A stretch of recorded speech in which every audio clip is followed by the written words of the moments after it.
olá, bom dia. 10 horas, 1 minuto, horário de Brasília.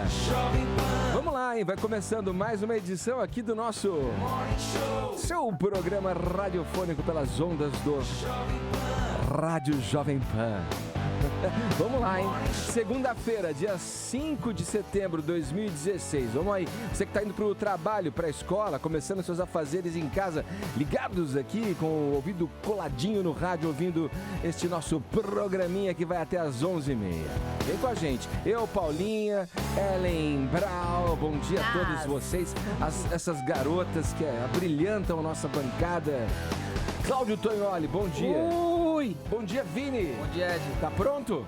Sempre. Vamos lá, mais um dia começa e você com a gente. E é muito bom tê-los conosco aqui na programação da Jovem Pan. É só começando, hein? Te convido a passar a 1h30 com a gente. A próxima 1h30 com a gente.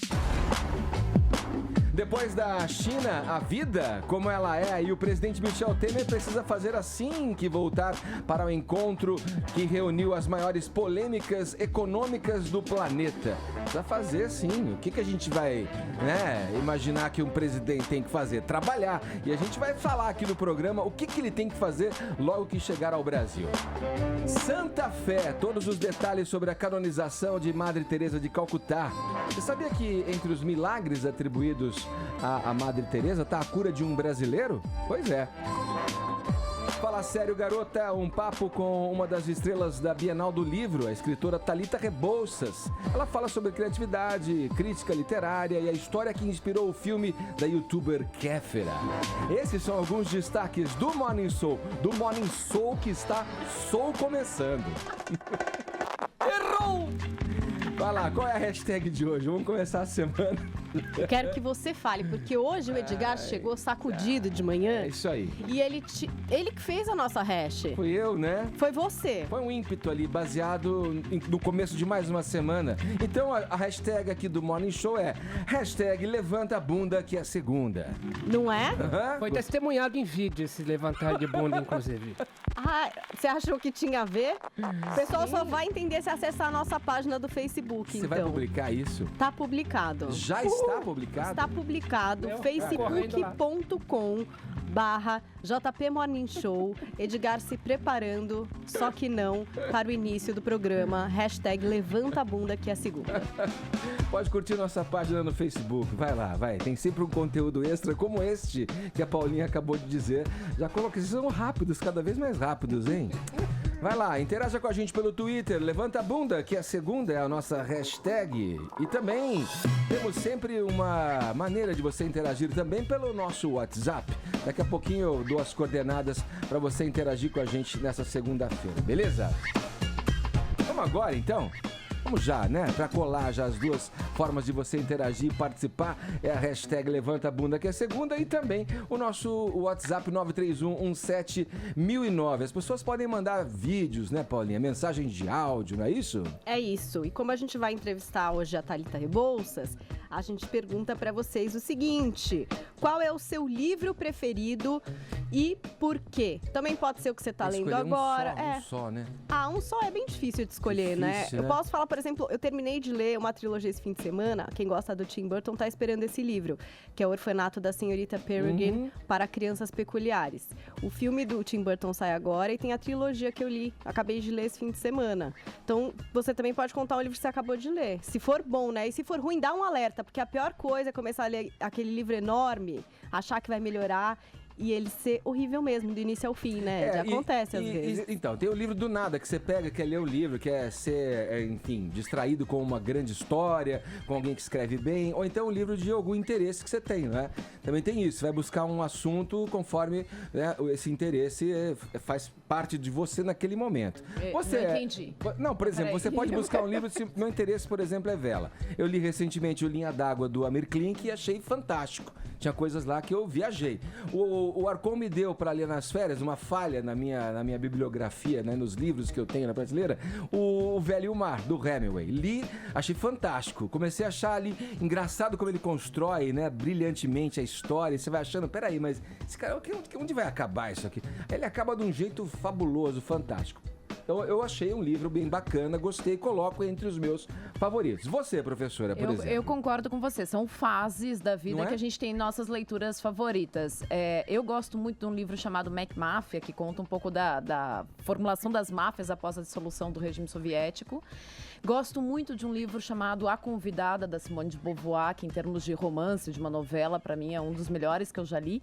E como jornalista, eu amo A Sangue Frio, né, do Capote, que eu acho que é uma coisa muito, muito legal. Posso falar? Eu não gostei de A Sangue Frio. Não, olha que loucura. eu Achei amo. super cansativo, mas li até o fim. Aí- Numa dessas, tem que lê aí. Li, mas não amei. E aí você vê, é um interesse, né, Mas é o particular, interesse, é o momento né? da vida, aquele momento que você tá ali, que você curte aquela leitura, né? Ô, Tonho, olha, um livro cita aí um, gente, para nós terrenos.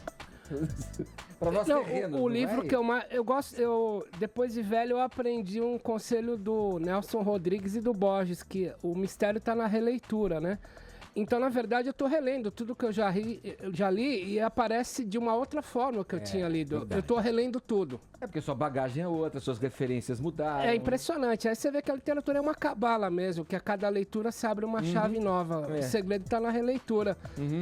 Que é um trabalho do cão, fala a verdade. Né? É isso aí, vai. Conta pra gente, então. Teu livro aí de cabeceira, aquele que você tá amando, um que você leu e mudou sua vida, um que é inesquecível. 931-7009, conta o teu livro preferido, que todo mundo que participar concorre ao nosso kit aqui ao final do programa, tá bom? Olha, vamos começar, vamos falar aqui. Chega mais, Ellen e Tonholi, vamos conversar sobre o término, né, de hoje, né, do encontro do grupo, né, das economias mais fortes do mundo, o G20 realizado lá na China. Bom, vocês dois são convidados a comentarem agora, cheguem mais próximo aqui, porque o governo Temer começa para valer a partir do retorno do presidente lá da China. A pergunta é, o que ele precisa fazer logo de cara? Né? Qual que é a primeira tarefa dele, na opinião de vocês, ao retomar ali o Palácio Planalto?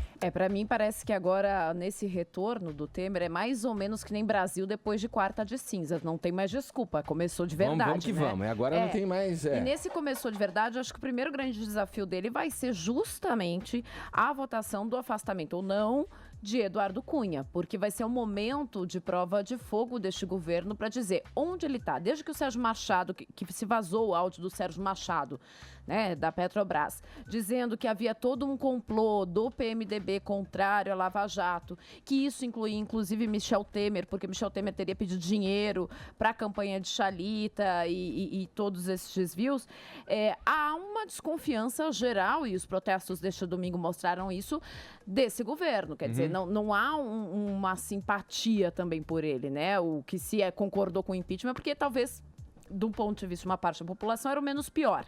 Mas há uma desconfiança geral. E me parece que o afastamento de Eduardo Cunha vai ser crucial para que ele tire essa teima. Então, assim, se ele conseguir mostrar que tem o pulso firme ali e que o partido dele não vai estar todo rachado nesse afastamento, é um primeiro momento. Uma segunda coisa, acredito, que é a questão de investir na infraestrutura do país. Isso é fundamental. Não tem como fazer a economia crescer com 12 milhões de desempregados se você não voltar a retomar essa área.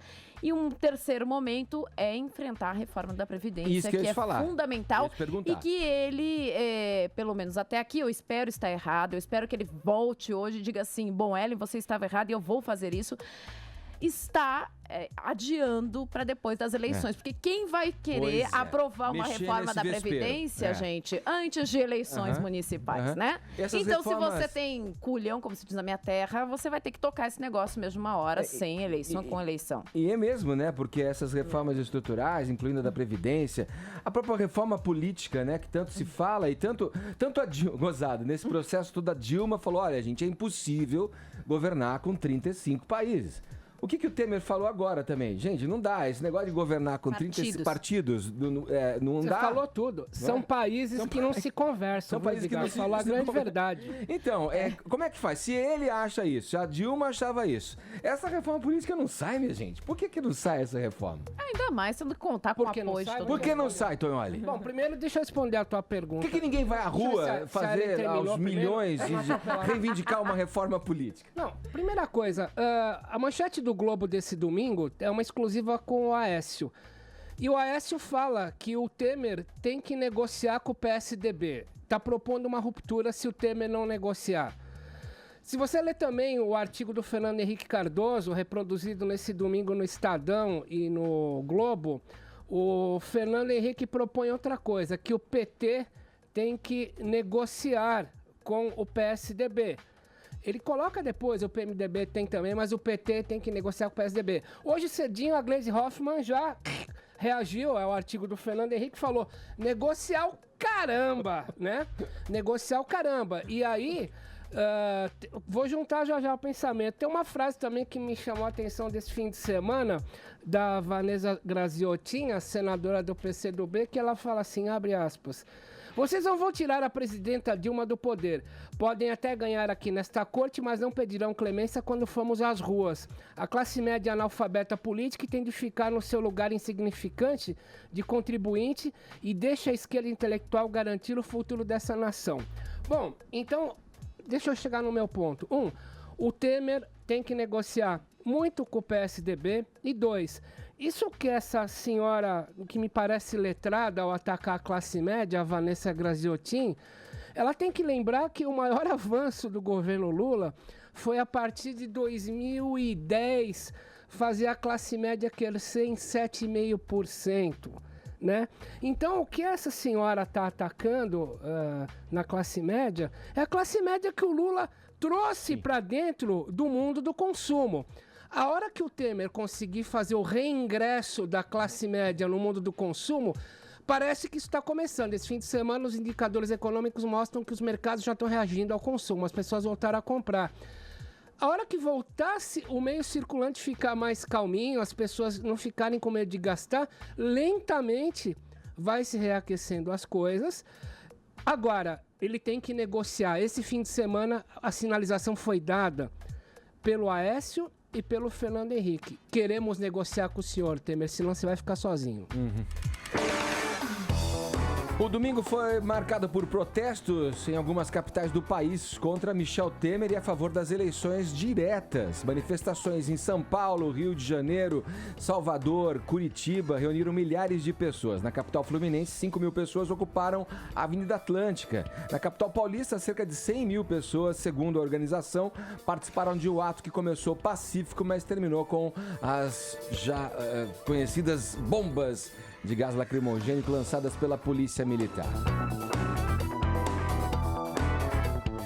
Foi realmente até vários integrantes do atual governo, Ellen Tognoli, disseram que significante, né? 100 mil pessoas na rua já... Você tendo 100 mil pessoas na rua não são 40, né? Para não se considerar, né? Exatamente, não são 40.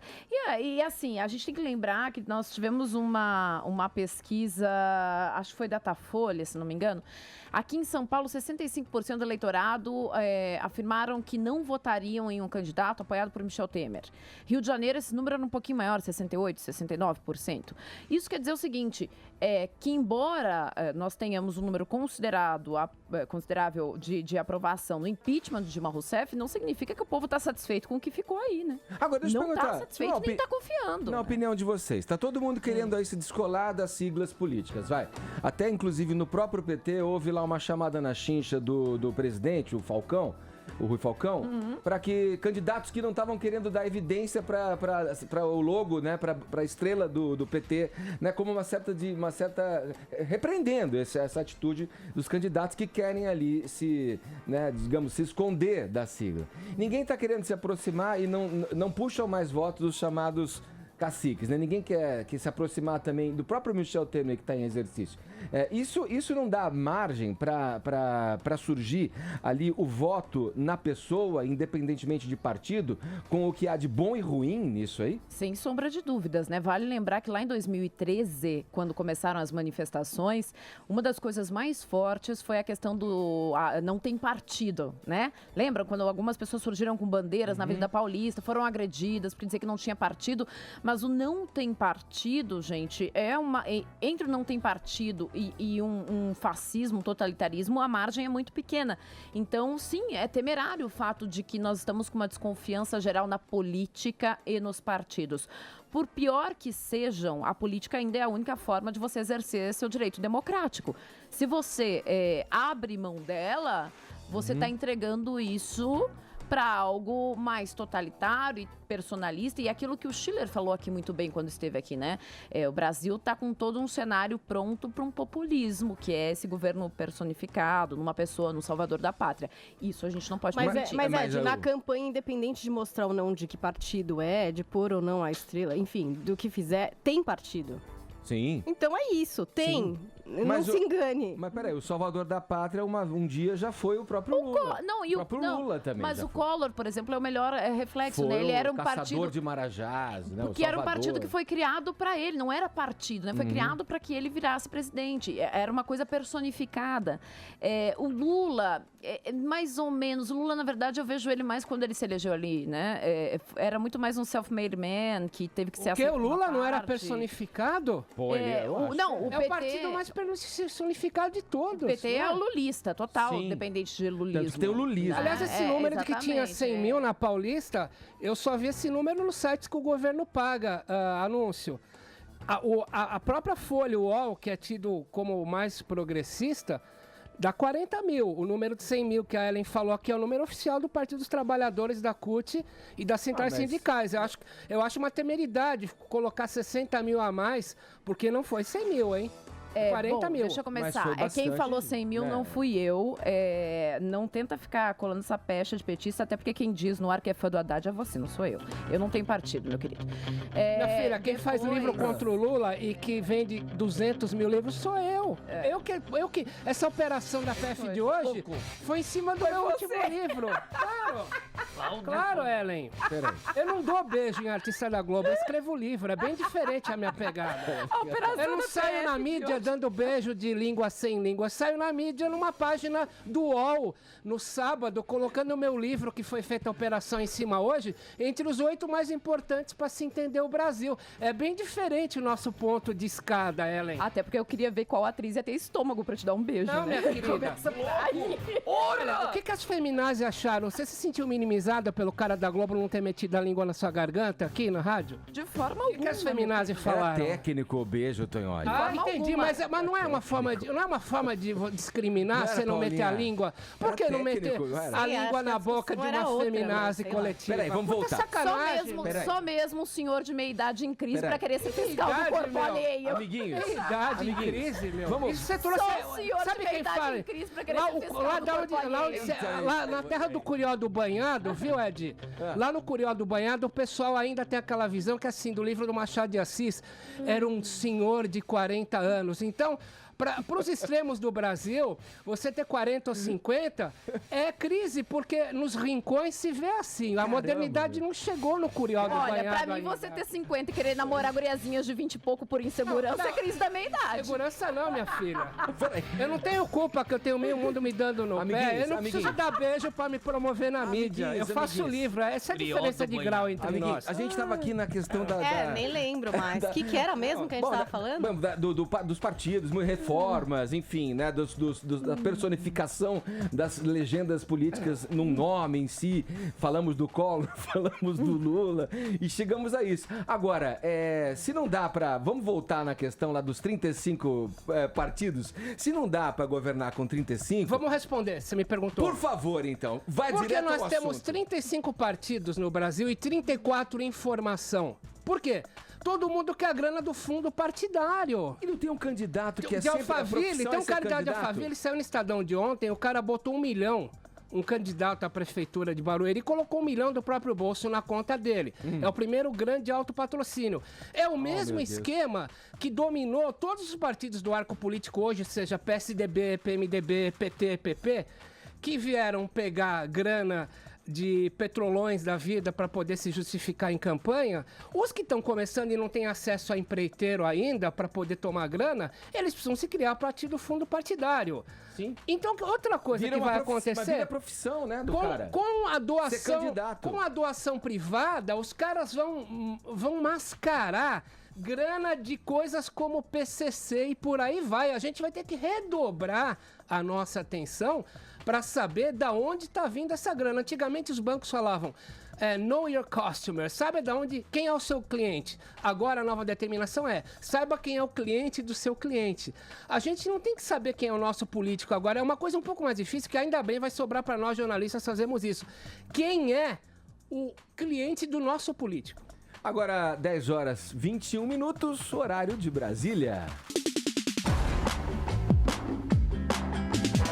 Estamos de volta com o Morning Show, agora 10 horas 27 minutos, horário de Brasília.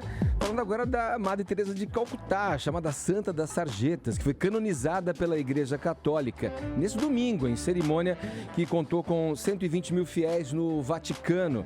Ellen, vamos falar sobre esse assunto? Conta aí um pouco pra gente da vida, dá uma geral na vida da Madre Teresa e também, obviamente, das controvérsias que sempre acompanham, né, processos como esse de canonização. Bom, a Madre Teresa, que nasceu na Macedônia, mas acabou atuando aí sobretudo na Índia, né? E segundo o Vaticano, concretizou pelo menos 2 milagres, que foi o que acabou levando à canonização dela neste domingo. Um deles era com um brasileiro, que teve 8 abscessos no cérebro. O que me chama a atenção nessa história, tem um documentário maravilhoso da Marina Abramovic, que ela fez aqui no Brasil, passando sobre por diversas... fé, né? Exatamente, passando por diversos crenças, cultos, né? E ela fala uma frase naquele documentário que pelo menos me toca porque coincide com o meu ponto de vista sobre religiões. Ela diz assim: eu sempre fui uma pessoa espiritualizada, mas nunca fui uma pessoa religiosa, porque a espiritualidade é feita de cada um, de uma coisa suprema. A religião é feita de homens, e homens são sujeitos ao erro. A canonização de Madre Teresa, a mim, parece estar muito ligada a isso. Mas antes de eu dar minha opinião, vamos ouvir uma especialista, professora do Departamento de Teologia da PUC do Rio, a Maria Clara Bingemer, que falou aí sobre essa canonização com o Vitor La Regina. Tá aqui, ó. Ela começou levando pessoas para morrer no lugar que ela conseguiu. Quer dizer, eram doentes de AIDS e leprosos e agonizantes que viviam nas ruas de Calcutá. E ela levava essas pessoas para morrer com uma certa dignidade. Realmente, eu acho que o Papa Francisco tem falado isso desde o início do seu pontificado, né? A igreja tem que estar perto dos pobres, tem que tocá-los, tem que curar suas feridas. Então, a Madre Teresa representa isso de uma maneira excelente. Me parece que essa canonização tão rápida, né, porque tem que ser comprovado milagres e tudo isso é bem questionado perante a ciência, muita gente questiona essa comprovação dos milagres dela, tem muito mais a ver com o perfil do Papa Francisco de uma igreja que chega perto de todos e tal. Mas ela é uma pessoa com assim, um leque de críticas possíveis, desde a falta de higiene nos ambientes onde ela trabalhava, ao fato de ela ter feito amizade com grandes ditadores e ser, sobretudo, uma pessoa extremamente conservadora em critérios religiosos, do tipo contrária ao uso de camisinha em países que estavam ali com uma epidemia de AIDS latente. Então ela tinha uma questão assim de um fundamentalismo religioso realmente preocupante. É por isso que eu não consigo ver Madre Teresa como santa, né? Aliás, qualquer ser humano como santo, né? É uma coisa meio em demasia. Mas tem muito mais a ver, eu acho, com uma posição que a Igreja Católica tenta retomar depois do Papa Francisco. Falado. Vamos aproveitar esse tema para convidar você, ouvinte da Jovem Pan, a participar através do aplicativo OpinaPan. Se você não tem ainda, é só baixar, não paga nada, é gratuito. Você vai lá, preenche um cadastro e passa a interagir também. Mais uma via para você interagir com os assuntos aqui da Jovem Pan, do jornalismo da Jovem Pan, do editorial da Jovem Pan, para você dar a sua opinião. Queremos saber agora, relacionado a essa matéria que a Ellen trouxe pra gente, se você acredita em milagre, né? Que um ser humano possa curar outro ser humano de uma maneira surpreendente, sem que a cura seja explicada pelas leis naturais ou pela própria ciência. Dê a sua opinião. Você acredita em milagre? Essa enquete a gente publicou há pouco no OpinaPan. Você pode baixar o aplicativo e responder. Logo mais, aqui na programação ainda essa semana da Jovem Pan, aqui no Morning Show, a gente apresenta o resultado. Vai lá, OpinaPan, participe dando também a sua opinião. Vamos mudar de assunto, vamos falar de cinema agora. Paulinha, terminou sábado a 44ª edição do Festival de Gramado, né? Isso. Lá no Rio Grande do Sul. E o filme Barata Ribeiro 716, o diretor Domingos Oliveira, levou vários quiquitos, né? O desejado quiquito, né? Foram 4 quiquitos, 4 né? quiquitos, Melhor então. filme... também melhor direção, melhor trilha musical e melhor atriz coadjuvante para Glauci Guima.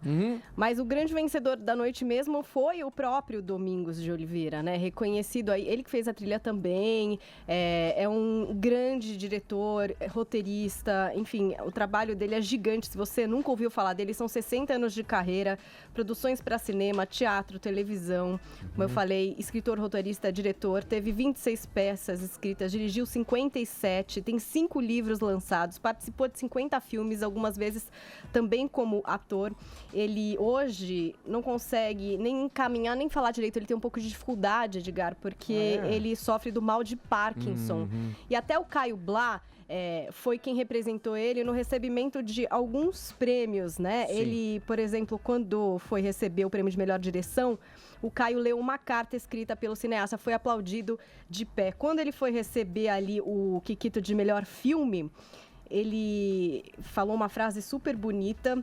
Ele disse: a vida não é curta, é curtíssima. E contou de 1 a 79, que é a idade dele. Vai fazer 80 anos agora, no fim desse mês. Então foi bem emocionante, ele foi super aplaudido. O filme é meio autobiográfico, é como se o Caio Blá representasse ele. O título, que é bastante curioso, né? Barata Ribeiro 716, na verdade é um endereço mesmo de um apartamento que ele tinha bem jovem, aos 23 anos, e que reunia ali pessoas interessadas em poesia, em literatura, em arte, e reunir esses jovens aí para conversar longamente sobre isso. No elenco tem a Sophie Charlotte, além do Caio Blá, né, a Lívia de Bueno, Sérgio Guizé, Daniel Dantas e o Pedro Cardoso. Então esse foi o grande filme da noite, mas claro que a gente teve outros filmes que também faturaram. Por exemplo, o filme Elis, né, que consagrou Andréa Horta como melhor atriz. Levou ela que interpreta Elis Regina. Foi bem legal. Na verdade, todo mundo já meio acreditava nisso, né, Ed? A gente até falou aqui no Morning que foi aplaudidíssimo e que seria muito difícil que se tirasse ali o prêmio da Andréa Horta. Ela foi a grande vencedora. A gente teve como melhor ator o Paulo Tiffenthaler. Desculpa, eu sou muito ruim para esses nomes esquisitos. Atores, tem um nome simples, por favor. Ele ganhou pela comédia O Roubo da Taça, que a gente também comentou aqui, aquela coprodução com a Netflix, que traz uma história verídica, né, o roubo da Julie Cimei, misturado com uma história fantasiosa de como teria acontecido esse roubo. No elenco também tem a Thaís Araújo. E outro filme que também levou 3 Kikitos foi O Silêncio do Céu, do Marco Dutra, outro filme que a gente comentou por aqui, que traz a Carolina Dickman, inclusive, falando espanhol. Lembra que eu falei dessa curiosidade? Ela faz uma mulher casada que é estuprada. E que, por algum motivo que a gente vai entender melhor no filme, ela não consegue falar sobre isso com o marido. É um tema bastante pesado e o filme conseguiu levar para casa, inclusive, o prêmio especial do júri de melhor filme e também o melhor filme eleito pelo júri da crítica. Então, bem legal. São prêmios, assim, bem importantes. Claro que lá no meu blog eu descrevi todos os outros, tem os participantes internacionais, os prêmios de curta-metragem. Então, se você quiser saber de todos os vencedores de Gramado, jp.com.br/Paula Carvalho. Boa. Vamos falar um pouco agora de esporte, mas de maneira desviada. Pegando um atalho no esporte, me refiro ao caso aí do nadador americano, nadador trapalhão, né? Mentiroso. Falastrão, Ryan Lott, mentiroso, né? Parece, né, que foi superada toda essa história, pelo menos na parte amorosa aí dele, porque essa polêmica envolvendo ali a mentira, forjaram um assalto, tudo, na verdade, segundo se apurou, né, era pra escapar de uma noitada, digamos, vivida ao extremo, digamos assim. Que a namorada parece que a namorada perdoou, cara. Eles continuam juntos, apareceram até dando beijinho, né? Ele colocou uma foto na rede social dele neste domingo, Edgar, com a namorada Kyla Red. Aí vocês podem ver quem tá nos acompanhando pela internet, né? Namorada bonita aí do Ryan Lott. Acho que é por isso que ele mentiu, né? E a frase dizia assim: iniciando o domingo com um bonito beijo nessa bonita pessoa, né? E marcou ela na legenda. Então parece que eles superaram este momento aqui durante a Olimpíada do Rio de Janeiro. O Ryan Lott, que tem perdido muito dinheiro por causa do que ele fez aqui no Brasil, né? Patrocinadores, segundo a Forbes, o prejuízo do atleta aí foi de cerca de 5 a 10 milhões de reais a longo prazo. E até por isso, Edgar, ele está se aventurando também lá nos Estados Unidos em outros programas. Por exemplo, uma dança dos famosos Ele lá já fez nos um Estados reality Unidos. show lá, já participou. Né? Ele foi ao programa Good Morning America da ABC e vai participar aí do quadro aí, que é uma espécie de dança dos famosos, quem sabe valendo algum dinheiro lá para recuperar parte desse prejuízo que ele teve aqui no Brasil. Ainda na nossa fala aqui do esporte desviado, Vini, vamos falar do Edmundo, que declarou que não vai renovar. O contrato dele vence com a Bandeirantes e não vai renovar com a emissora, né? Foram 6 anos. Comentarista, né, o Edmundo? Comentarista, futebol, né? E surpreendeu muita gente como comentarista o Edmundo, né? Porque quem conhecia o Edmundo, apelidado até de animal, nos campos, né, como ídolo do Palmeiras, do Vasco, em outras equipes, também na seleção brasileira, era um Edmundo explosivo, agressivo, que se envolvia em muitas confusões, e como comentarista ele acabou mostrando outra imagem. Sim. Né, um comentarista, se a gente comparar, por exemplo, com o Neto, né, o Neto manteve nos comentários dele um pouco do que ele era como jogador, né? O Edmundo não. Ele é um comentarista mais tímido, até diria, e com comentários objetivos. Ele saiu muito bem. Talvez mais equilibrado. Mais equilibrados na Bandeirantes. Ficou por 6 anos e 8 meses, mas não renovou o contrato dele por sabe? dinheiro. Edgar, ele mesmo fechou um assunto ali. Ele mesmo disse no Facebook, né, onde ele anunciou essa saída da Bandeirantes, que as duas partes queriam muito essa renovação, mas você se lembra, Ed, que a Band não renovou o contrato do Campeonato Brasileiro, né? Não está exibindo este ano brasileiro. Então já tira uma boa parte aí do investimento do esporte na emissora. Então ambas as partes não chegaram a um acordo e o Edmundo deixa só a Bandeirantes, mas não a profissão, que ele diz que quer permanecer, e ao que tudo indica, ele pode ir para a Fox Sports, né? A Fox Sports já tem uma proposta para o Edmundo e ele deve aceitar nos próximos dias aí, talvez seja um novo canal do animal. É um caminho, né? O mercado se expande nessa área esportiva com os canais a cabo, né? E muitos profissionais das emissoras abertas acabam migrando, né, para os canais a cabo. O Edmundo é mais um nome que se soma aí, né? Entre outros que saíram das emissoras grandes.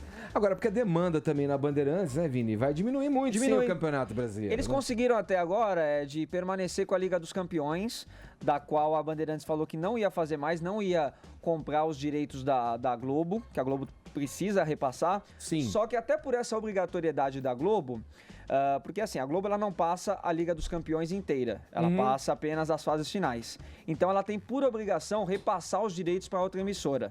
Ela acabou não achando outra emissora que quisesse fazer parceria, que fizesse essa parceria. Então ela baixou o preço para a Bandeirantes.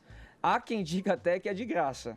Eu não sei se... meu amigo, não tem almoço grátis. Se é tão bom assim, se o presente é tão bom assim, mas o fato é que a Globo acabou baixando muito o valor que a Bandeirantes pagava e eles vão continuar com a Liga dos Campeões. Mas o Campeonato Brasileiro acabou, então a equipe de esportes acaba sendo reduzida. Falado, Vini. Olha aí, pode participar, interagir com a gente pelo Twitter. A nossa hashtag de hoje, Levanta a Bunda, que é segunda, para você interagir aqui no Morning Show. E o nosso WhatsApp continua aí, liberado para você participar, né, com a gente, 931-17-1009, dizendo o teu livro favorito, né? Aquele que marcou a sua vida, por algum motivo. Deixa eu só registrar aqui, porque eu achei muito fofo. O Mr. Pickles lembrou aqui da coleção Vagalume. Muita gente começou a ler com essa coleção. Eu achei fofinho ele lembrar dessa. Muita gente começou a ler com essa coleção. Um livro que marcou esta minha fase infanto-juvenil, 100 Noites Tapuia. O meu foi Sozinha no Mundo. Eu achava lindo. Aquela aventura daquela turminha de garotos pela selva. Foi incrível aquilo. Bem lembrado, bem lembrado. Vai, conta pra gente também aí, pelo 931-17-1009, o teu livro favorito, aquele que marcou a tua vida por alguma razão, tá bom? 931-17-1009 tem o kit pra ser sorteado ao final do Morning Show. Agora 10 horas 40 minutos, horário de Brasília. Morning Show. Vamos falar agora um pouco da Bienal do Livro em São Paulo, que terminou ontem. A Paulinha, aqui da bancada, bateu um papo com uma das grandes estrelas da Bienal. A entrevistada da Paulinha já vendeu mais de 2 milhões de livros. E uma das histórias, contida num desses livros, serviu de base para o filme É Fada, da youtuber Kéfera Buckman. Sem mais delongas, vamos conferir o que aconteceu nessa conversa. Vamos falar de cultura no Morning Show. Bom, terminou a Bienal Internacional do Livro de São Paulo e a gente recebe hoje a Thalita Rebouças, que faz tempo que a gente tenta trazer nesse Morning Show. Muito, e eu tô muito feliz de estar aqui, muito. Thalita, foi lá na Bienal que você descobriu que você estava famosa nesse universo da literatura? Foi na Bienal de São Paulo que eu tive a minha primeira fila. Foi na Bienal de São Paulo que foi a primeira feira de livro que eu cheguei e que eu não, tipo, porque eu sempre chego, né, vou caçar os leitores. Eu chegava. E foi o primeiro lugar que realmente eu cheguei, tinha uma fila, eu falei, gente, o que vocês estão esperando? Não é o Ziraldo, não, né? Porque sempre tem fila pro Ziraldo, Maurício de Souza. Na minha época, hoje tem bastante fila. Mas eu falei, não, é você. Aí eu cheguei, ainda teve umas reações assim, aí eu, ai, caramba, estavam esperando por mim. Então, acho que a Bienal de São Paulo tem uma importância muito grande para mim. Você falou que você caçava leitores. É real isso? Tipo, você ia nas livrarias e oi, tudo bem, querido? Era. Lê esse livrinho? É super real isso. Eu dava pirulito em forma de coração para as pessoas. Falava, posso te dar um pirulito por 2 minutos de atenção? Sou autora desse livro aqui, é maravilhoso, né? Porque meu não, eu começava a falar sem respirar para a pessoa não me cortar. Desenvolvi várias técnicas de venda. Nesse tempo, ficava tardes inteiras, meus amigos na praia, e eu lá, às vezes, para vender 3 livros. Mas era muito bacana, porque era uma maneira de, eu quero ser escritora, então deixa eu fazer, deixa eu batalhar pra caramba para ver se esse negócio vai dar certo. E aí, das livrarias e as feiras de livro mesmo, na própria Bienal de São Paulo, cacei muita gente. Você falou que você, nessa hora, pensava que você queria ser escritora, mas você já imaginava que você era uma boa vendedora? Não, descobri na Bienal do Rio. Subindo na cadeira, porque as pessoas não vinham falar comigo. A primeira pessoa que veio falar comigo perguntou, moça, onde é que é o banheiro? Eu estou muito apertada. Fiquei muito injuriada, porque eu estava 1 hora lá invisível. E quando, de repente, eu me vi naquele cenário, que era o sonho de qualquer escritor, estar numa Bienal autografando, só que eu não estava dando autógrafos. Falei, beleza, é isso aí que eu tenho para hoje. Subi na cadeira, falei, gente, eu sou escritora, eu tô aqui, cara, para vender livro. Meu livro é ótimo, me dá uma chance, me lê aí, mulher bonita não paga, mas também não leva, não sei o quê. Comecei a falar essas bobagens e as pessoas, obviamente, pararam para me olhar, aquela louca que estava em cima da cadeira numa Bienal, e era uma escritora, né? E eu tinha 25 anos na época, bem novinha. Então, as pessoas pararam, mas depois do susto inicial, as pessoas falavam, pô, se ela tá pagando esse mico é porque ela acredita muito nesse negócio aí que ela tá fazendo, deixa eu dar uma chance. E aí foi a minha primeira fila, porque eu descobri que brasileiro não pode ver fila que entra, né? Não importa o que você tá dando, guardanapo usado, tá fila, sabe? Bagana de cigarro, tem lá, tá fila, sempre tem fila. E aí eu descobri isso, que eu autografando bem devagarzinho, tendo 3 pessoinhas já esperando, já tinha, tem fila aí, vamos entrar que é bom. Então eu desenvolvi essas técnicas e comecei a descobrir lá que as pessoas realmente acreditavam no que eu falava, gostavam de me ouvir, eu fazia palhaçada. Então eu descobri que eu sei vender direito. Esse livro, Traição Entre Amigas, foi um livro encomendado?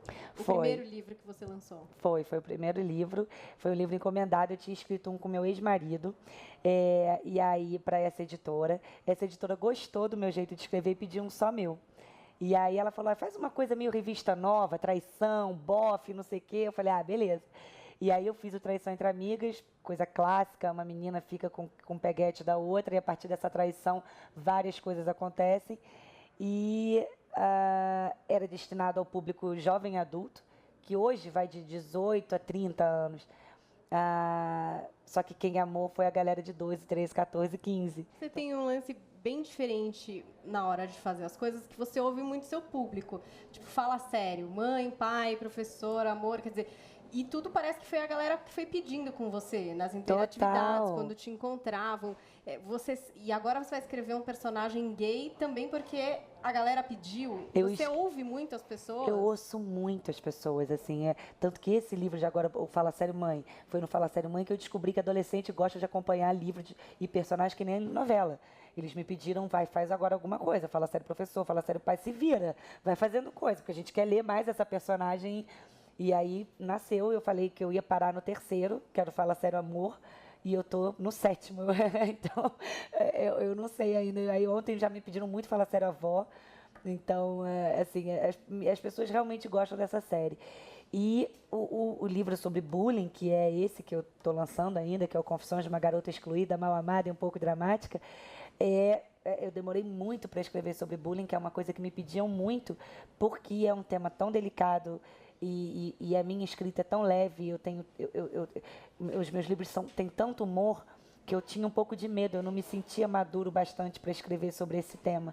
Então eu precisei escrever 20 livros antes de escrever esse, para poder abordar um tema que é tão delicado e que mexe muito profundamente com a vida de tanta gente. E eu ouvi relatos, eu fui no Snapchat, eu falei, gente, alguém já sofreu bullying? Eu recebi mais de 5.000 e-mails com relatos emocionados, porque eu queria ver se eu estava indo pelo caminho certo, se aquilo que eu estava escrevendo era, sabe, crível, se aquilo era coerente com a vida das pessoas que iam ler o livro. E foi uma grande surpresa, eu fiquei muito emocionada com os e-mails. E nesse livro também tem o Zeca, que é um personagem gay que me pedem muito, e também vai ter um livro aí com o Zeca. Então, o Zeca é o sucesso do livro da TT, que é impressionante o sucesso desse menino. É a Thalita Rebouças falando com a Paulinha aqui, né? Ela que... Ainda tem mais papo, viu, Ed? A gente vai falar vamos conferir já no programa. Críticos em relação à literatura infanto-juvenil, e ainda tem a história do filme da Kéfera, né? Será que é igualzinho o livro que ela escreveu? Daqui a pouco a gente descobre. Inspirou, não é? Eu tava vendo aqui, só rapidamente fechando esse assunto, né, nessa parte da entrevista com a Thalita Rebouças. Tem notícias, né, da Bienal, né? Que a Bienal, nesse movimento tímido ainda de que o brasileiro precisa ler mais, está buscando um caminho para a leitura nas mais diferentes formas, seja no meio digital ou no livro mesmo, físico ali. As vendas no varejo foram menores que a do ano passado, né? Da Bienal. E embora no atacado tenha tido um aumento, é curioso pensar isso, que as livrarias estão comprando mais na feira, as palestras estão sempre lotadas, o evento em números de pessoas que frequentam é um sucesso, mas parece que a crise econômica, né, afetou de fato todo mundo a ponto de não conseguir mesmo ir lá e comprar o livro e movimentar economicamente, né? Daqui a pouco a gente ouve mais essa entrevista que a Paulinha fez com a Thalita Rebouças. Agora eu tenho uma boa notícia aqui no Morning Show. Vejam só, são tantos esses bichinhos domésticos que são abandonados nas ruas e muitos outros que vivem errantes aí pelos grandes centros brasileiros, que qualquer atitude no sentido de dar aí um futuro melhor para eles, mais digno, é sempre louvável. Escutem essa história aqui, ó. A história e o drama da ONG Paraíso dos Focinhos do Rio de Janeiro começa com a perda de um sítio onde funcionava a instituição mantida por voluntários e que abrigava 150 cãezinhos. Esses voluntários, frente à necessidade de encontrar um novo local, né, uma nova casa para abrigar os animais, saíram em busca de um novo local e conseguiram uma casa que agora necessita passar por reformas para se adequar às necessidades. Frente a isso, foi criada uma campanha de crowdfunding, a já conhecida vaquinha, né, para levantar os fundos. O objetivo é levantar até o dia 14 desse mês R$25 mil. A campanha atualmente está batendo ali quase 30% desse valor. O valor está quase a R$7.500. E uma das recompensas para quem quiser contribuir é uma possibilidade de participar de um sorteio de 2 guitarras Fender Stratocaster autografadas pelo músico Roberto Frejá. Então, olha, você que gosta de colecionar guitarras, ó, 2 Strato do Roberto Frejá vão a sorteio aí. Opa!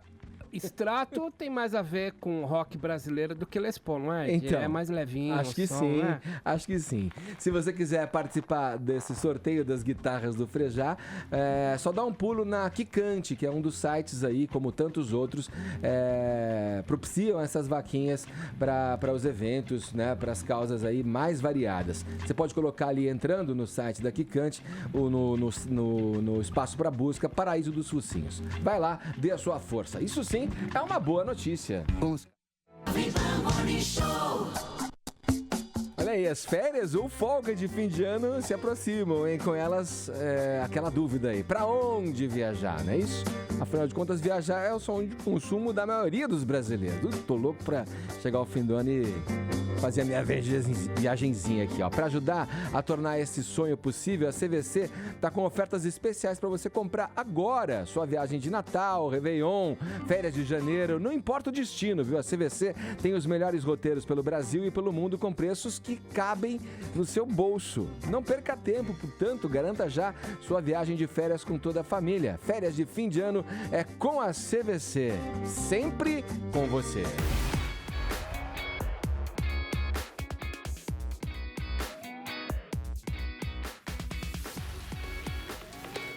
Vamos seguir na entrevista, Paulinha. Segunda metade, antes da gente... vamos com o WhatsApp, é verdade. Tem os vídeos aqui antes da gente ver a segunda parte da entrevista com a Thalita Rebouças. Pessoas mandaram mensagens em vídeo pra gente. Vamos começar ouvindo aí. Que livro você destaca? Qual livro marcou sua vida? Que livro foi importante no teu, enfim, na sua formação como pessoa? Contando pra gente aqui os ouvintes do Morning Show. Bom dia, galera do Morning. Olha só, eu ganhei esse livro aqui. Tá ao contrário, né? Toda Maneira de Amor Vale a Pena. Da Beth Orsini, editora primeira pessoa. Muito bom. Conta 20 histórias de pessoas que venceram o preconceito, o racismo. Bem interessante. E um livro que eu já li e estou relendo, que eu adoro bastante, que é O Corpo Fala, do Pierre. Como eu adoro psicologia e tudo relacionado à área, eu adoro esse livro, já li. Aí eu doei o meu livro para uma pessoa ler e acabei comprando outro ontem, e quando fui ao cinema, e já li, eu imagino que quase a metade do livro, só ontem. E adoro esse livro, é fantástico, e eu tô lendo esses dois. Então, valeu, galera, bom dia. Legal, quando a gente gosta da leitura, rende, né? Mas tô trabalhando em água, essa cidade linda aqui, ó. Olha, que visual. Meu livro preferido é a Bíblia. Nada me inspira mais do que ler a palavra de Deus. Valeu. Muitas histórias. Exatamente, as pessoas, tem muita gente que... Tem muitas histórias ali, né? Que podem ser as parábolas, as coisas, as metáforas da Bíblia que servem, né? De alento e de... Como um documento histórico também. A parte, a coisa da religião, tudo como um livro de história mesmo. Vamos ouvir mais aqui. Olá, bom dia, Morning Show. Meu nome é Robson, sou de Mineiros do Tietê, interior de São Paulo. Eu adorei o livro... Qual? A Invenção de Ugro Cabé. Eu li para minhas filhas, elas viajaram com o livro. Eu lia para elas dormir todos os dias. E agora eu estou procurando um outro livro para ler para elas. Se vocês tiverem um livro bom para me indicar. Adoro o programa de vocês. Vocês são espetaculares. Um ótimo dia para vocês e tudo de bom. Oi, galera do Morning Show. Meu nome é Miriam, eu falo aqui de Cotia, região da Granja Viana. Com relação aos livros, não é vaidade, não, nem egocentrismo, mas o livro que eu mais amo hoje, atualmente, nesse momento, é o livro que eu escrevi, que publiquei esse ano, chamado Certas Mulheres. Amo porque é a síntese do que eu sou, é a síntese do que eu já li, é a síntese de tudo que eu gosto. Bom dia, Morning Show, aqui é Fernando Moraes de Cotia. Cara, o melhor livro e continua sendo atual, apesar de muito tempo escrito, é Brás Cubas, de Machado de Assis. E hoje a gente vê na política aí tanto cafajeste aí, tantos Brás Cubas aí. Então esse livro, as citações, as divagações que o Machado de Assis faz o livro ser ainda hoje um livro sensacional. Vale a pena a leitura ainda hoje. Bom dia, equipe Morning Show. Mostrando o item 1 de 1. 1 de 1, tá vendo? É o seguinte, um livro maravilhoso que eu indico é O Físico, de Noah Gordon. Maravilhoso. É a história de um médico na época medieval. Muito bom. Sou Djalma Viana, deficiente visual do Jaçanã. Um abraço. Valeu, Djalma. Obrigado pela mensagem. Bom dia, já vim para o Morning Show. Aqui quem fala é a Vânia, de Londrina, Paraná. É um livro que eu acabei de ler recentemente. Na verdade, foram 2 livros.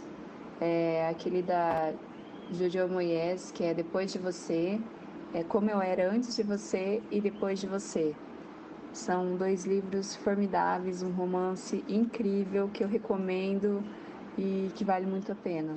Tá aí os ouvintes participando aqui da nossa enquete de hoje no WhatsApp, dizendo aí dos livros que marcaram, os livros que formaram essas pessoas maravilhosas que ouvem o Morning Show. Vamos lá, Paulinha, agora a segunda metade da entrevista com a Thalita Rebouças. Primeiro queria dizer que a gente tá nos TTs com a hashtag Levanta a Bunda, que é isso segunda. Aí, tá vendo? É meu faro. Pessoal animado. Palmas para mim, muito obrigado. É isso, usando essa hash de incentivo semanal. Foi um frila do Edgar Piccoli no departamento da Polícia Federal que cria nome de operações. Exatamente, inspirado nas operações da PF. Olha, então vamos continuar com a Thalita Rebouças, autora, né? A gente já falou um pouco sobre o lançamento dela na Bienal, sobre, enfim, o começo dela, Edgar. Ela que é abraçada pelos seus milhares de Gostei fãs da estratégia na internet. das filas. Você viu? Ela é demais, né? Uma figura. E abraçada pelos fãs, enfim, a meninada gosta dos livros. Tem poucos haters, digamos assim, Edgar, a não ser entre os críticos, que não são assim tão doces em relação à obra da Thalita Rebouças. Eu perguntei pra ela como é que ela encara essas críticas dos críticos. Vamos ouvir. Cara, eu vi uma palestra na Bienal da Marian Key, que escreveu Melancia, e ela falou uma coisa tão bacana. Ela falou, poxa, chamam a minha literatura de literatura cor-de-rosa, como se fosse uma coisa leve. Poxa, eu falo de traição, eu falo de violência doméstica, eu falei de tanta coisa nos meus livros. As pessoas acham isso leve, beleza. Eu não estou escrevendo para os críticos os meus livros mexem com a vida das pessoas. E eu faço minhas as palavras dela, porque é isso, assim, o que tem de gente que fala pra mim, eu passei a gostar de ler por sua causa, o seu livro mudou a minha vida, a partir do seu livro eu vi a vida de outra maneira. Gente, o crítico é só uma opinião. Claro que tem pessoas que acham a literatura juvenil menor. Eu acho que é importantíssima, porque a adolescência e a pré-adolescência são ali aqueles momentos que você se afasta dos livros, que os livros não são mais pirotécnicos, né? Não sai figurinha, não sai fogos de dentro. Então, assim, você capta o leitor pela escrita. Então, se ele não se apaixona pelo livro ali, ele não vai ser um adulto que lê. Como tem tantos adultos que não leem hoje, porque se afastaram dos livros depois que saíram da escola, porque não era mais obrigado a ler e tal. Então, eu realmente respeito a opinião de quem critica, e todo mundo tem uma opinião. É só uma opinião. Eu prefiro ficar com a opinião dos meus leitores, que só me dão notícias boas sobre os meus livros. E tá rica, né, Thalita? Ah, quem me dera. Conta, vai. Como é que é? Tá pingando dinheiro na conta, não? Não, eu tô feliz. Eu fico tão feliz. Eu acho um luxo mesmo. É uma riqueza nesse país que lê muito menos se comparado a todos os outros. É um país que lê pouco. Eu viver de literatura. Eu acho que é uma sorte, é um luxo isso. E também os livros me deram muitas coisas. A partir dos livros eu fui fazer TV, depois de TV eu tenho jogo, linha de camiseta, e coluna em jornal. Então, a partir dos livros muitas coisas aconteceram que também me deram mais uma graninha ali para eu fazer minha poupancinha. Mas longe de estar rica, mas rica de alma eu tô, porque eu realmente, assim, acabou a Bienal e você não faz ideia é um banho de amor, gente. Eu tô muito cafona falando essas coisas, mas parece piegas, mas é isso, assim, eu saio milionária de abraço e de amor e de carinho. Agora tem a galera fazendo um caminho um pouco contrário desse que você falou do seu, que é da literatura para outras coisas. Então tem os youtubers, maior sucesso na internet, e depois lançando seus livros. Como é que você enxerga isso? Eu enxergo de maneira ótima, gente. Tem mais é que escrever e fazer o povo ler. Eu sempre falo, por que advogado pode lançar livro, médico pode lançar livro, faxineiro pode lançar livro, gari pode lançar livro? Por que youtuber não pode? Qual o preconceito com os bichinhos, gente? Deixa eles. Quantos leitores, por exemplo, de uma Kéfera da vida, de um Christian Figueiredo, de uma Jote que não têm o hábito de ler e que vão passar a ler os livros deles e vão gostar e vão passar para outros livros. Então as pessoas falam, mas não é concorrência de jeito nenhum. Nesse mercado não tem concorrência. Eles vão ler, vão gostar, e olha que livro pode ser bacana. O que mais que tem para ler? E aí eles vão para mim, para Paula Pimenta e para tantos outros que escrevem para essa galera. Você falou da Kéfera, que vai lançar agora o filme esse ano. Isso. É Fada, que é baseada num livro seu, Uma Fada Veio Me Visitar. Isso. Você viu o filme? Vi. Você já viu o filme? Eu vi o filme. Eu recebi muito essa pergunta, foi a pergunta que mais fizeram na Bienal. Eu vi o filme tá uma graça. Quando eu conheci a Kéfera, quando o Daniel Filho perguntou para mim, o que você acha da Kéfera para fazer a Fada? Eu falei, ela é a Fada. Então, eu já tinha certeza que ela ia arrasar. E quando eu vi, assim, ela superou minhas expectativas.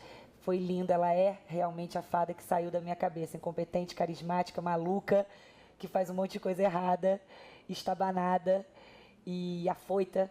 Então, ela foi perfeita. O livro, a história ficou bem diferente. É outra história. Então, eu aconselho todo mundo a ler o livro antes e ver o filme depois, para entender, para conhecer a Fada e para ver, porque são duas histórias diferentes. Então, o que é bacana também, o livro está lá, o filme está lá. As pessoas vão poder ver duas histórias. E a Clarinha Castanho, que é uma gênia, né? Ela é um monstro, aquela menina. Eu já quero ela em todos os meus filmes. Eu já falei pro menino, ela deve fazer tudo por um popstar, porque ela é um talento. Porque tem outros livros seus agora em adaptação para produções, né? Tem o Fala Sério Mãe, que a Ingrid Guimarães vai fazer, a mãe. Ela se encantou com o roteiro, se encantou com o livro. E eu estou muito feliz, porque é um sonho ter a Ingrid fazendo um filme, ela é uma estrela, ela é uma gênia também, porque quando ela falou, eu falei, gente, eu comecei a chorar, porque ela é a Ângela Cristina, aquela mãe neurótica, louca, que faz a filha adolescente pagar mico. E a gente, ao contrário da Fada, eu estou bem próxima dessa produção. Quem vai dirigir é o Pedro Vasconcelos, que dirigiu a peça Tudo por um Popstar. Então, eu estou fazendo parte do roteiro, estou metendo o bedelho em um monte de coisa. Então, tá muito bacana. Estou aprendendo muito sobre cinema também, trabalhando com ela e com o Pedro e com Dostoiévski, que assina o roteiro. Então, a gente está ali alinhando tudo para começar a rodar em outubro e vai ser um filmaço. Eu tô assim, o que a gente ri e chora nas leituras já é o que eu acho que o público vai sentir. Cara, eu vi uma palestra na Bienal da Marian Key, que escreveu... Volta, Ed. Foi tipo remix, rewind. Começou do começo. É golpe na literatura. Você acha que ela ia te dizer se tá rica ou não, milionária, né? Ela tá meio rica, eu acho. Essa é a minha aposta. Só os direitos de transformar o livro pro cinema deve ter custado pouco, né? Imagino. Olha, mas posso falar? Ela merece, viu? Que essa Thalita é uma simpatia. Falou sobre tudo, não teve nenhuma restrição, respondeu a todas as perguntas e às vezes a gente sabe que a estrela fala mais alto e o pessoal vem todo blindado de assessoria, que não é o caso da Thalita Rebouças.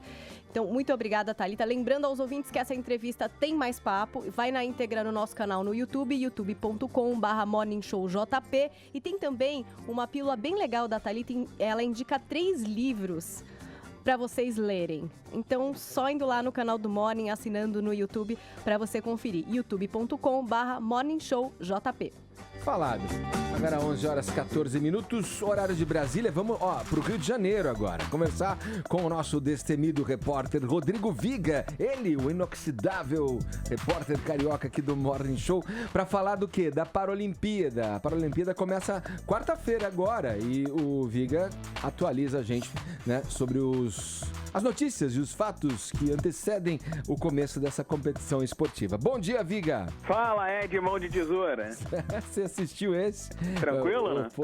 Já que tá falando da infância aí, né, cara? Pois é. Eu gostava muito de Capitães de Areia, entendeu? Bom livro, bem lembrado, Viga. Curti bastante. Agora fui ficando adolescente e fui gostando mais das coelhinhas, né, Viga? Safadão, hein? Não, mas lá tem história, né? Tem entrevista, talvez tenha sido ali a minha inspiração jornalística, entendeu, Edgar? Sim, pode ser. Tudo, na verdade, vira referência, né? Claro, com certeza. E ali tem muita gente escrevendo matérias, entrevistas, tete a tete, bastante interessante. Agora vamos lá, vamos atualizar os nossos ouvintes sobre as Paralimpíadas. Vai começar, meu camarada. Quarta-feira, hein? Vai começar quarta-feira. Com direito à presença do homem do sapato furado. Ixi, Maria. Você sabe quem é ou não? Quem que é? É o presidente Temer, não comprou o sapato novo lá na China? É verdade. Disse que tava com o sapato meio mequetrefe, coisa. Tá engraçado o presidente levar só um sapato pra uma viagem internacional, né, Edgar? Cara modesto, pô. Né? Pois é. Calçou na sandália da humildade. Será que comprou num Xing Ling lá qualquer? Não deve ter sido. Lá, né? Só tem Xing Ling, né? Mas deve ter sido. Mas deve ter de todos os patamares e categorias, né, Edgar? Sem dúvida. Então, ele vai estar lá na quarta-feira, cerimônia de abertura. Já mandou preparar as vaias, elas já estão embaladas a vácuo, viu, meu caro Edgar? Porque os sacos vão ser abertos na próxima quarta-feira. É sempre assim, né? Qualquer que seja o representante na tribuna, ele é sempre vaiado, independentemente se é prefeito, se é governador, se é presidente do Comitê Olímpico. Dá até peninha de vaiar o Nussmann, mas enfim, é o que acontece, né? O Nussmann acho que passou quase aqui incólume e agora tem a presença do presidente Temer. Enfim, a tocha olímpica está chegando nesta terça-feira aqui no Rio de Janeiro. Parece que ela passou sem problemas aí por São Paulo, né, Edgar?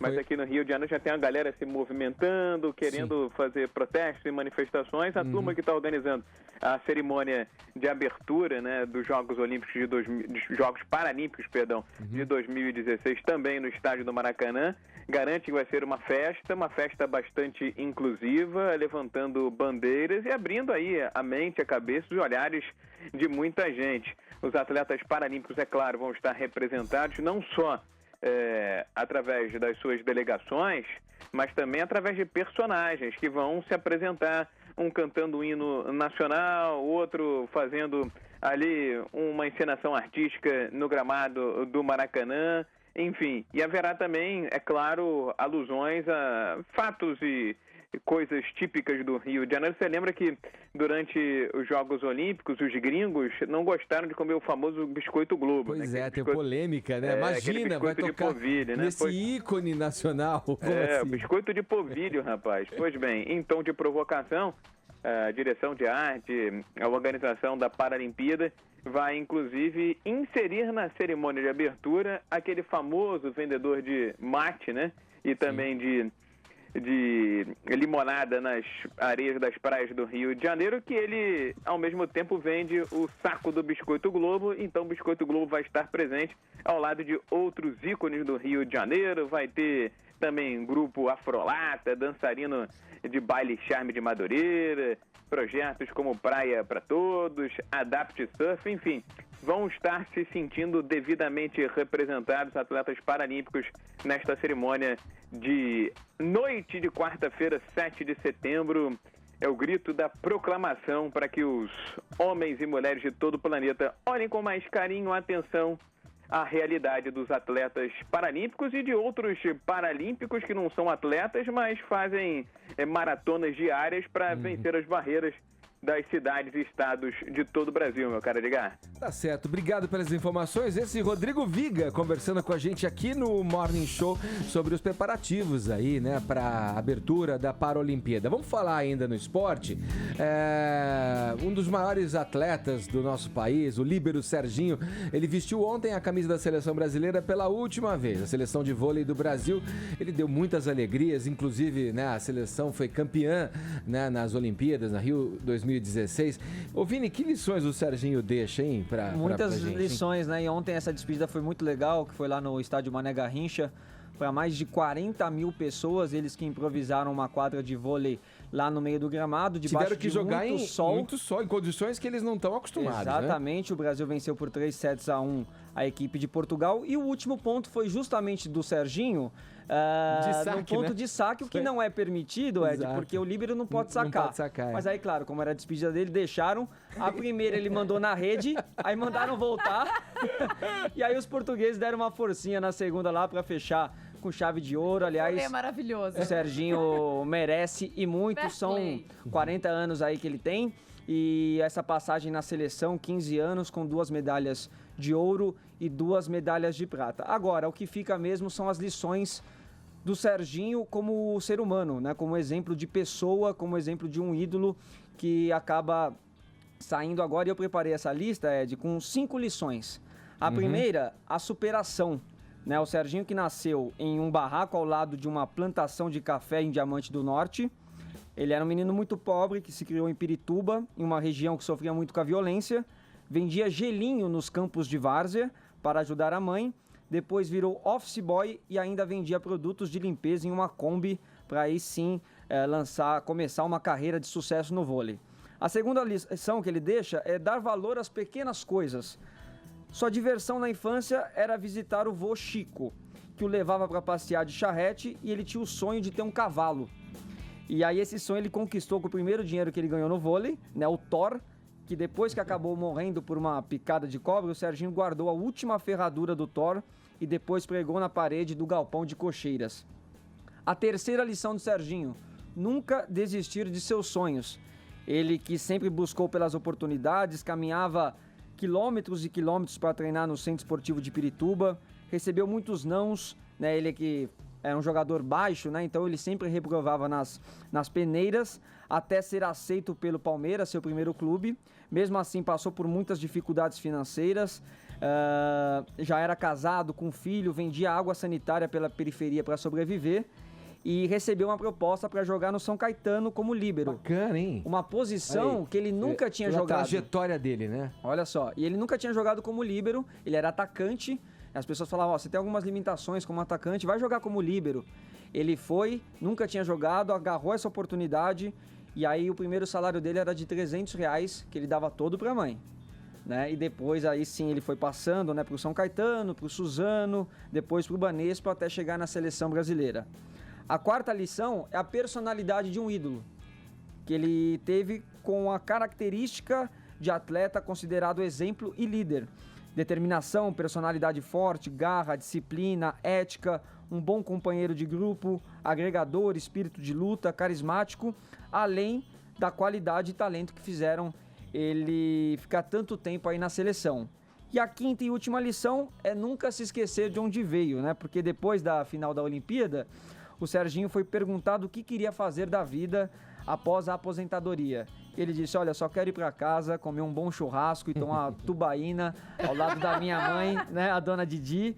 E assim também quando ele jogava na Itália. Olha. Ele sentia a falta dos cachorros, de conversar com as pessoas na frente de casa, dos amigos, né? E agora ele quer voltar a ser simplesmente o Sérgio Dutra dos Santos, que é o filho da dona Didi, o pai do Marlon, do Martim, do Matheus. São essas 5 lições aí que o Serginho deixa. Olha, eu acho muito crível, muito crível, né? Essa posição dele, o que ele fala. Tem gente que faz essas declarações como essas pra fazer de conta que é uma coisa. Ele me parece muito verdadeiro. Muito verdadeiro, exato. E a despedida dele no final, depois, né, de receber a medalha, ela foi muito emocionante, né? Sim. Com todos os jogadores, não tinha um que não ia abraçar. Você percebeu que os jogadores, a liderança os companheiros dele ali, jogaram frente por ao ele grupo. também, né? Exatamente. Queriam que ele tivesse essa alegria. Lembrando que o Serginho se aposentou da seleção brasileira, ele ainda tem contrato de 2 anos com o SESI, no qual ele pretende cumprir, aí depois sim ele se aposenta da carreira como jogador e aí quer ser treinador. Boa. E o Bernardinho, ainda há essa dúvida, parece que essa semana define se fica ou não na seleção brasileira, assim como o Zé Roberto Guimarães pela seleção feminina. Mais legal disso, a exemplo dos jogadores, os técnicos na seleção vão se revezando. Faz tempo que o Bernardinho tá, o Zé também faz tempo que tá, mas sempre tem uma renovação incrível como o vôlei do Brasil se renova e se coloca como um dos principais esportes mesmo. Acho que depois do futebol é o vôlei. A gente fala tanto que o Brasil é o país do futebol, nos últimos anos tem sido o país do vôlei. O país do vôlei. E como tem jogador bom aqui, porque sai uma equipe, se renova uma equipe quase que totalmente e os jogadores mantêm o mesmo nível, a mesma qualidade técnica dos que saíram. Exatamente. É muito legal isso mesmo.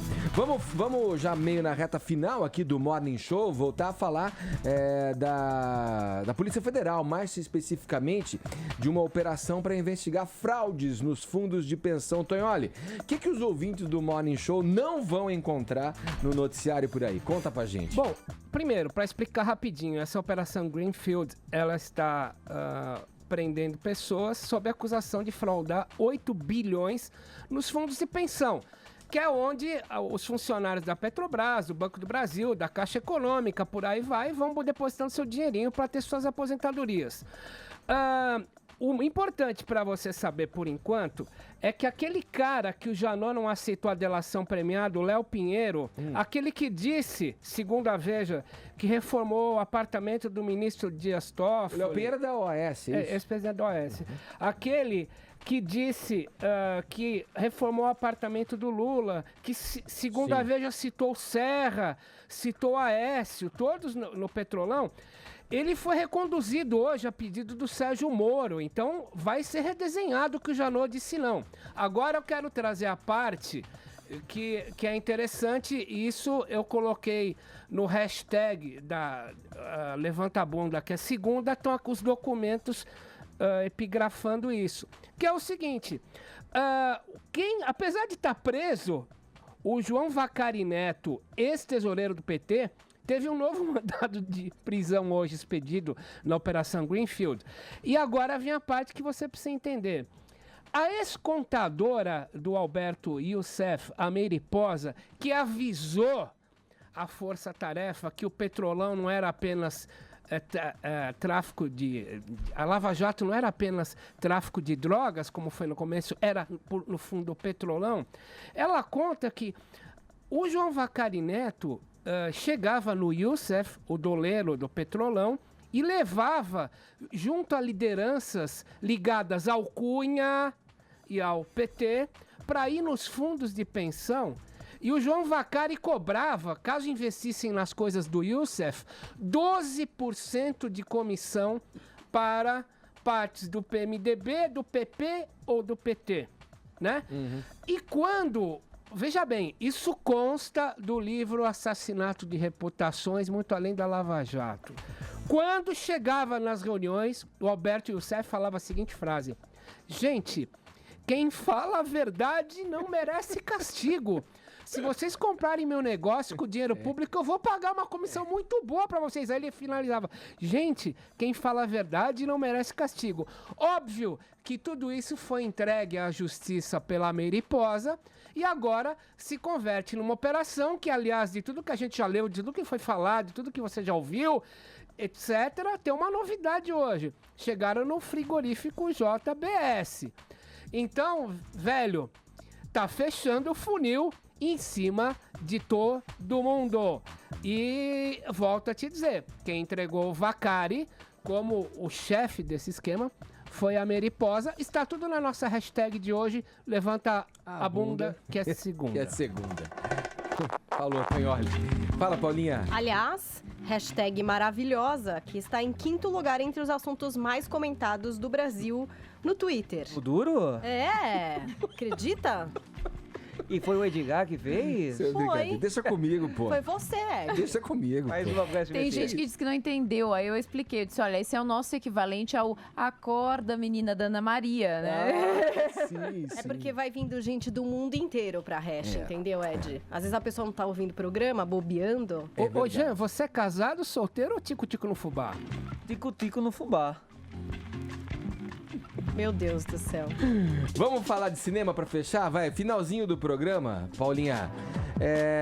Tem um filme que tá arrebentando lá nas bilheterias americanas, que aqui ficou com o nome O Homem nas Trevas, né?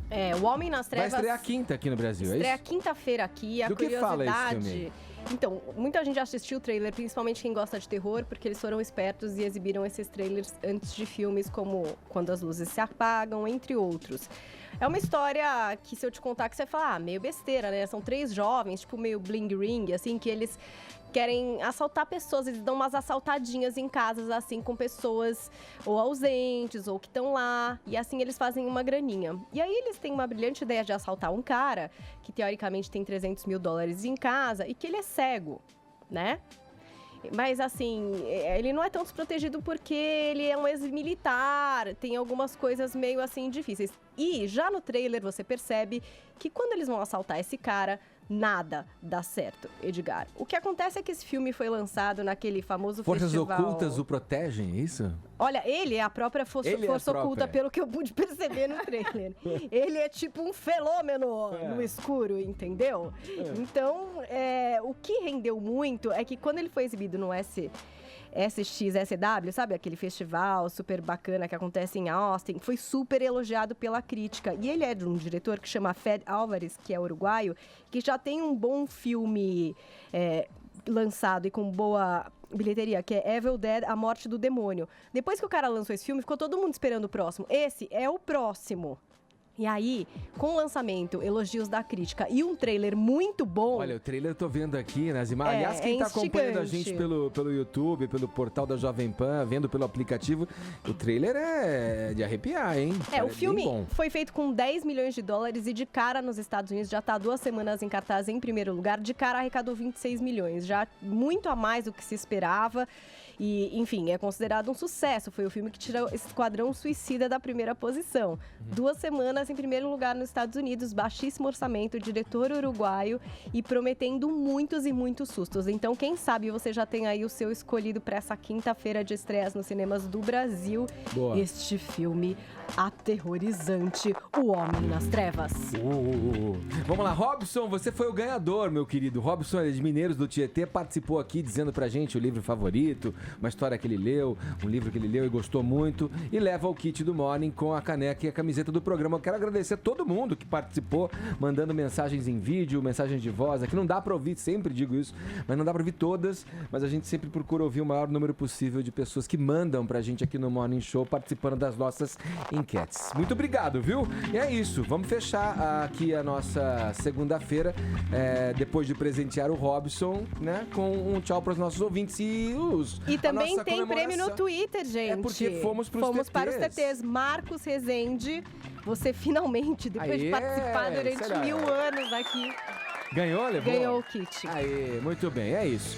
Amanhã tem mais, não se preocupa não, a gente volta, viu? Aqui na programação da Jovem Pan. Tchau, Paulinho, beijo, Tchau. Ellen. Falou, Tonioli. hoje. Falou, Vini. Falou. Até mais, amanhã tem mais às 10 aqui. Morning Show. Olha aí, você que tá no canal oficial do Morning Show, pode se inscrever por aqui, ó. Esse é o caminho. Assim você recebe todas as notícias a toda hora, também pelo YouTube do Morning Show. Vai lá, ó.